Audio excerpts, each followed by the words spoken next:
Gabonais, chers compatriotes et chers frères et sœurs en Yeshua, depuis plus de 50 ans, le régime au pouvoir au Gabon, qui s'est formé autour d'une seule famille, n'a réussi qu'à instiller la peur dans la conscience collective des Gabonais, à répartir inéquitablement le revenu national et à pratiquer des injustices sociales qui sont souvent à l'origine des conflits sociaux, politiques, et qui sont de nature à mettre en péril l'unité nationale et le fondement même de la notion de nation. En effet, alors qu'on insiste à des ministres qui sont payés à 10, 15, voire 20 millions de francs CFA par mois, des députés à 2 millions de francs CFA par mois, des sénateurs régulièrement payés à 3 millions de francs CFA par mois, des directeurs généraux payés à 10 voire 11 millions de francs CFA par mois, des maires payés à 20, 22, 23 millions de francs CFA par mois. Paradoxalement, nous avons des populations dont la majorité aujourd'hui croupit dans une misère qui ne dit pas son nom. De nombreux Gabonais aujourd'hui se nourrissent dans les poubelles. Le Gabon n'a pas assez d'infrastructures scolaires, universitaires et hospitalières. Et quand bien même ces infrastructures existent, pêle-mêle, il n'y a pas de plateau technique. Surtout dans les infrastructures hospitalières où on voit même des hôpitaux qui n'ont pas d'eau. Nous avons aujourd'hui un réseau national, réseau routier j'entends, qui n'est pas praticable dans toutes ces zones. Il y a des coins du Gabon où vous n'avez pas l'impression d'être au 21e siècle. Les éléphants sèment la terreur partout. Au Gabon, les éléphants sont devenus plus importants et même plus utiles que les populations.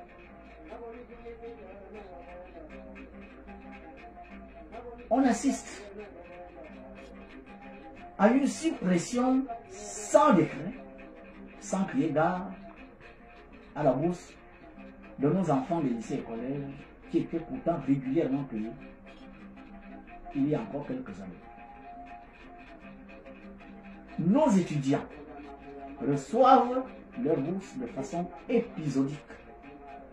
Certains sont obligés d'attendre 8 mois avant de voir débarquer le moindre billet de banque, pendant que certains d'entre eux n'ont plus de campus et sont obligés de louer dans les quartiers.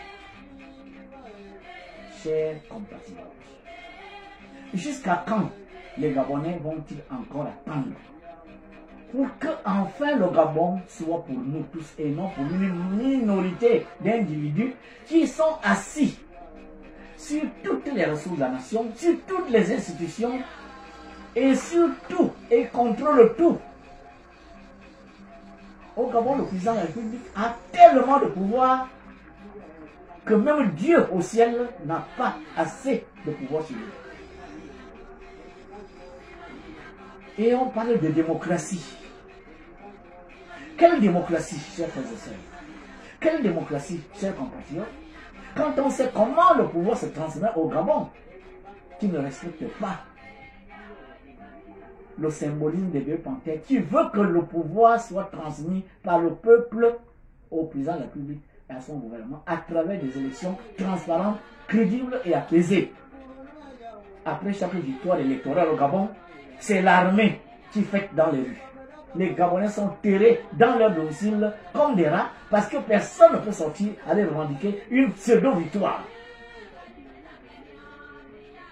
Ça veut donc dire que c'est l'armée qui gagne au Gabon, puisque c'est l'armée qui fait la fête chaque fois qu'on termine une élection au Gabon.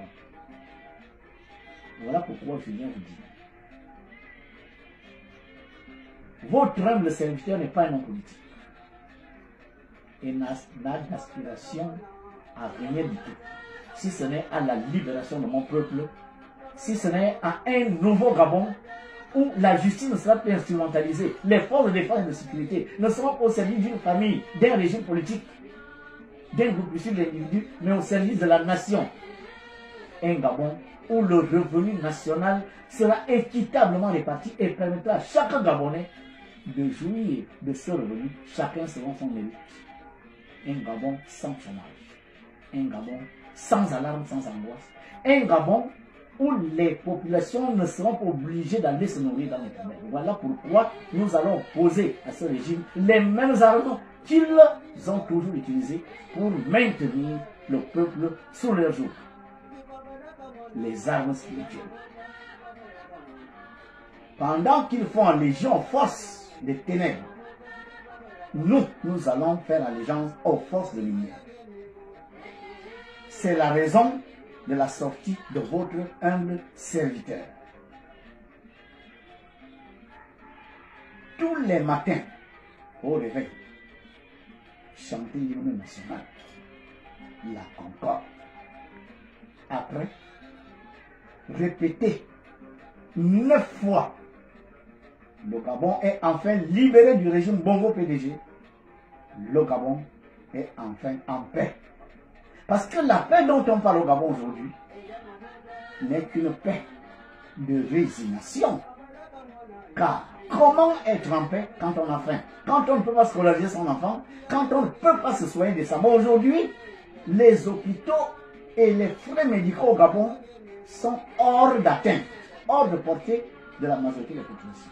Quand bien même on applique la norme GS, ce qui reste à payer n'est pas au niveau du premier venu au Gabon. Le Gabon est devenu une entreprise qui profite à une seule famille, à un seul parti politique. Nous disons non. Pensez libération. Parlez libération du Gabon. Ressentez libération du Gabon. Désirez la libération du Gabon tous les jours. Car Dieu a créé l'univers avec la parole. Et la parole crée. Nous sommes des dieux. Que chacun chante l'hymne national, affirme la libération du Gabon et le ressent fortement. Voilà, chers frères et sœurs, chers compatriotes, ce que je suis venu vous dire aujourd'hui, je reviendrai de temps en temps pour vous montrer d'autres méthodes pour déstabiliser ce régime sans aller forcément dans la rue où nous risquons de perdre encore des compatriotes. Car ils n'ont que la violence pour résoudre les problèmes des Gabonais. Et nous ne leur donnerons pas la possibilité d'exercer encore cette violence sur les paisibles citoyens que nous sommes. Nous allons les faire partir par des voies divines, la lumière chassant les ténèbres, partout dans l'univers. Chers compatriotes, vive la patrie, vive le Gabon. Je vous remercie.